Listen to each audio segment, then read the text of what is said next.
Salam, hər vaxtınız xeyir Media Inform izləyiciləri. Xəbərləri Gülşən Nizami qızının təqdimatında izləyirsiniz. Redaksiyamızın poçtundan kanalımıza ünvanlanmış vətəndaş müraciət ərizələri içərisində diqqətimizi bir müraciət ərizəsi cəlb etdi. Təbii ki, belə hallar sivil cəmiyyətimizdə müəllim şərəfinə utanc gətirən, ləkə gətirən amillərdən biridir. Saatlı rayonun Nərimankənd tam orta məktəbində nə baş verir? Təfərrüatlara nəzər salaq.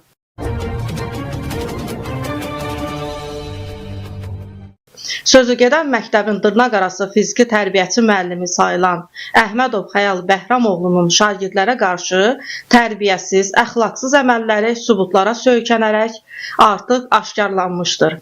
Son bir il ərzində dırnaqarası müəllim sayılan Xəyal Əhmədovun tərbiyəsiz, əxlaqsız əməllərini eşidən kənd sakinlərinin bir qismi övladlarını başqa məktəblərə göndərmək məcburiyyətində olublar. Biz media nümayəndələri sözü gedən bu məktəbdə tərbiyəsizliyin, əxlaqsızlığın baş vermə səbəbləri məktəbin direktoru Elvin Rəcəbovun məktəbin təlim-tərbiyə işlərində məsuliyyətsiz yanaşması kimi düşünürük. Görəsən, Xəyal Əhmədov barəsində Elm və Təhsil Naziri Emin Əmrullayev hüquqi müstəvidə hansı tədbir növünü seçəcək? Dəyərli izləyicilərimiz, bu mövzu kanalımızda bir müddət gündəmdə qalacaq. Xəyal Əhmədov barəsində hüquqi müstəvidə görüləcək tədbirin nəticəsini növbəti sujetimizdə efir vasitəsilə yayınlanmasına qərar verilib. İndi isə sağ olun, salamat qalın.